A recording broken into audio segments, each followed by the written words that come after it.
What an interesting time I find myself in here, especially as we return to these conversations on this channel. So many of these conversations are around Apple, and that really echoes where I am in my frustrations with a lot of the technology industry, specifically Microsoft. And here goes Apple with a $600 laptop that requires a boat ton of context around it to really understand what's happening here. And at every single point in this conversation, I don't see how Apple is in full control. Very strange world. So I wanna go back to a it was a keynote. Was it a keynote?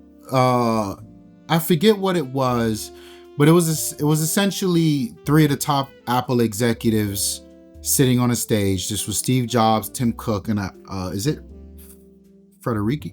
No, it wasn't him at the point. I forget the name of the gentleman, but there a question came up about Apple making affordable machines, and Steve Jobs' thing was he would love to make computers and sell them cheap.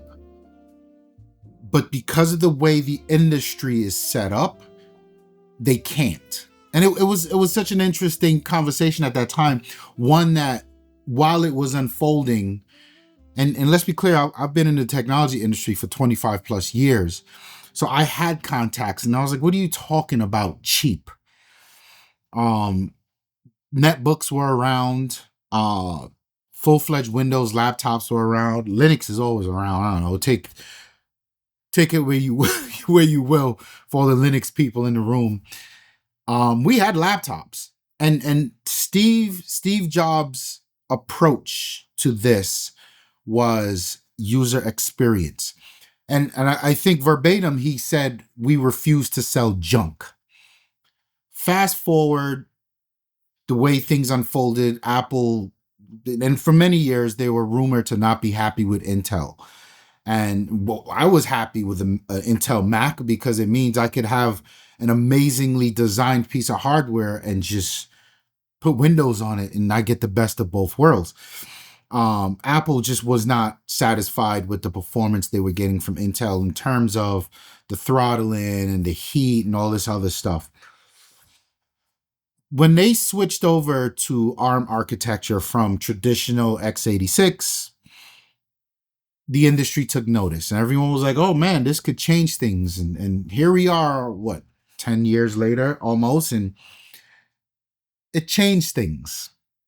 And I didn't quite see what was happening. Although what was really going on from my perspective was these M processors, starting with the M1 all the way up, they were like stupid powerful. And because Apple, it was their own proprietary silicon and they were able to engineer it the way they wanted to, everything worked well together. Their operating system, their hardware was like this beautiful unison, and it worked well. And then you had the iPads. And then iPads became stupid powerful, overpowered in many ways. And then you had the iPhones that were kind of behind in the stack, but still stupid powerful. And now the MacBook Neo. The MacBook Neo.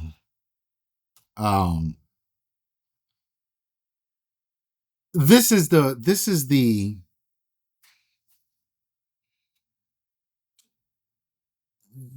fruit of the labor, if I could put it that way. They gave us the super high end, pushing the boundaries of performance versions of their stack. And now they're giving us the budget option. And I say budget for effect, but Apple is happy to say value. And when you look at that value proposition, a $600 laptop with whatever this processor is and the things it can do, it's mind blowing. It's mind-blowing.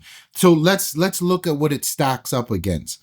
This $600 laptop today in my IT profession, we spend $1,600 for HP EliteBooks. They're trash. The design is whatever, you can take it or leave it, but the quality of the displays are trash. The trackpads are trash. We get i5s, and in some cases we get i7s because we just need these things to work. When the user opens an Excel document, I don't want to see it hanging for 10 seconds to open a 5 MB Excel document. Like, that is unacceptable performance. And I'm paying $1,600 for that. I can buy 2 of these MacBook Neos and not have that issue. Very interesting. Who else is in that $600 market? Chromebooks. Can be a little cheaper, but that experience is also trash. And Chromebooks don't get anything done. They don't do anyone any favors. And I've largely said for quite some time, as a professional in this industry, I wish that our education system did not adopt Chromebooks. I get that it fits the bill for the budget, but my God, trash experience. And then you're expecting these kids to transition from whatever it is Google is doing on Chromebooks into a college world, into a professional world. That doesn't do them any favors. So now Apple finds themselves in this very strange, maybe it's Tim Cook's, I'm sure it's Tim Cook's plan all along, but for me it's strange to see Apple now become the value option. And what's very strange about it is they are the value option, but they are also the better option. They're the better option in terms of user experience. They're the better option in terms of hardware. And then there's all this let's call it enterprise management around it. Apple's fine.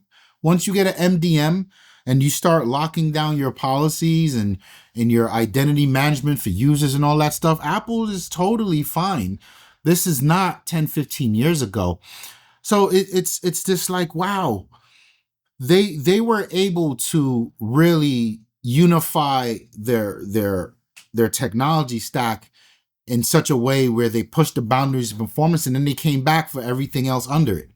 And we still even haven't gotten to the point about what this processor is. It's an iPhone processor.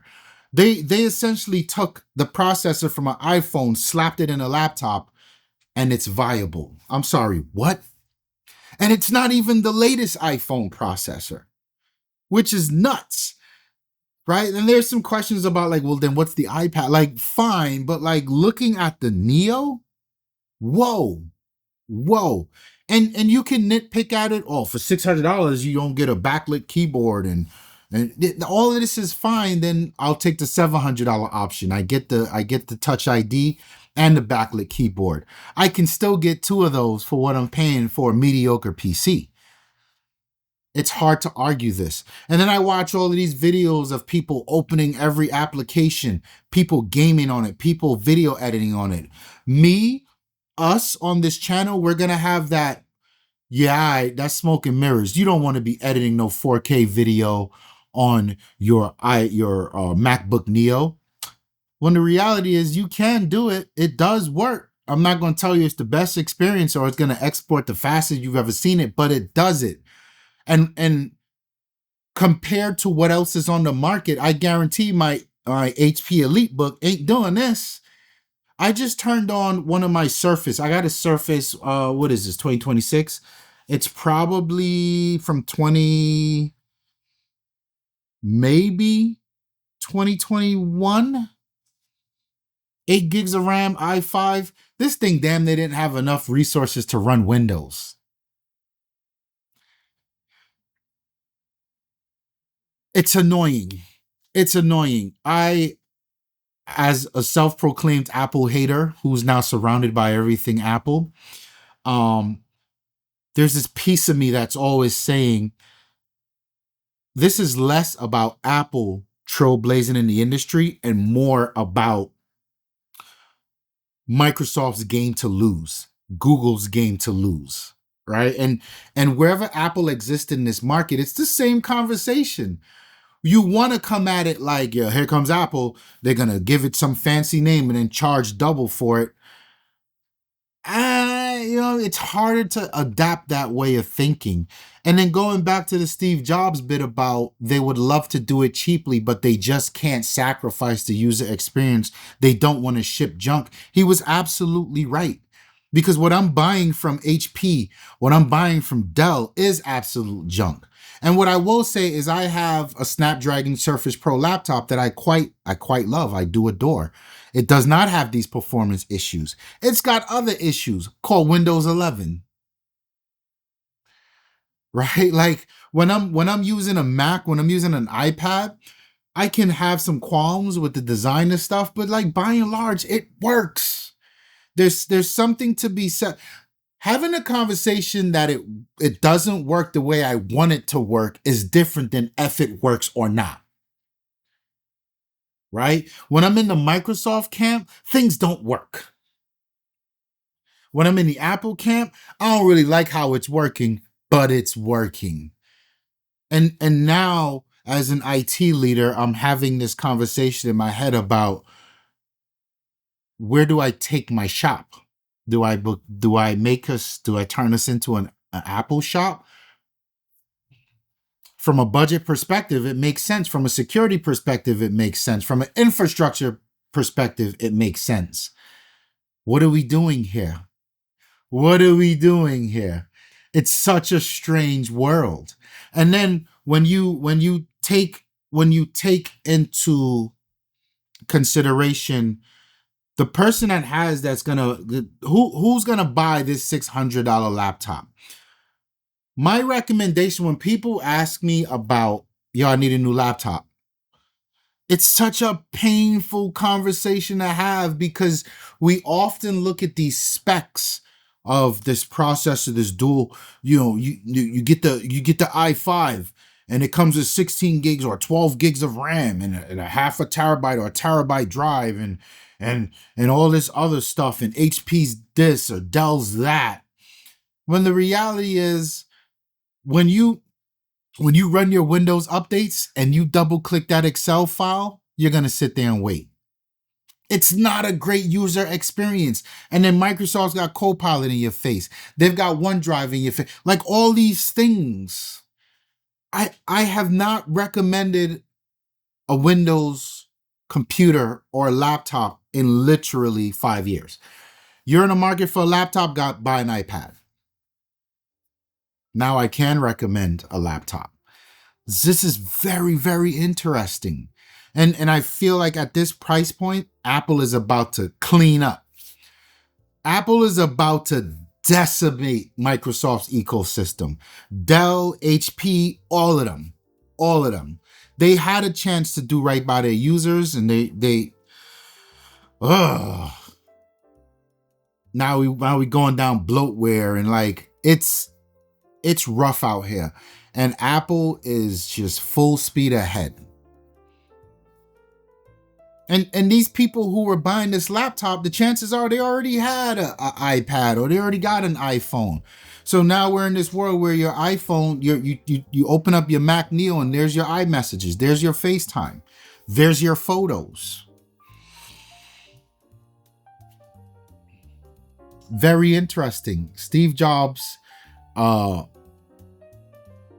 it's interesting to see his vision.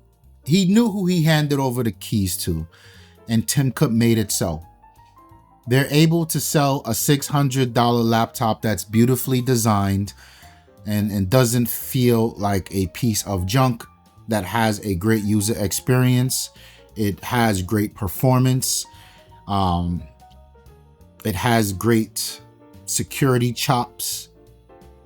And it is the absolute de facto in terms of value and performance. It is the perfect laptop for most people. Very strange, me personally, to have this conversation about Apple.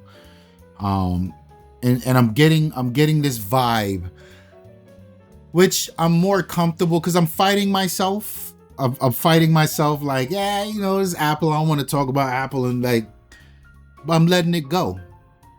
I'm actively letting it go because I've been here before. I've been here with Nokia. I've been here with BlackBerry. Maybe it's Microsoft's turn. Maybe, you know, again, I'm in the IT enterprise world, so I'm privy to a lot of different conversations around Microsoft, and a lot of people have been calling for Microsoft to just let go of Windows and just focus on enterprise, focus on Azure, Entra, right? And just let Linux and Apple do their thing. And I know Microsoft will almost kind of never, because one, it's such a legacy foothold on so many things. Like Windows XP is around, guys. Windows XP is around. Windows 10 is definitely around, right? And there's a lot of money there. There's a lot of enterprises wrapped up in that. There's a lot of these companies that are paying for support for legacy operating systems. And there's a lot of tools that are baked into things that run the world that connect directly to Windows and Windows Server, all of that stuff.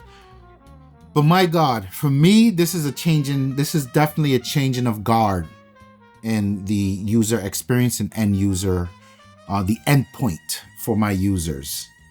Very interesting. Hit the comment section down below. Help me make sense of this. My name is Ramon. I'm out of here.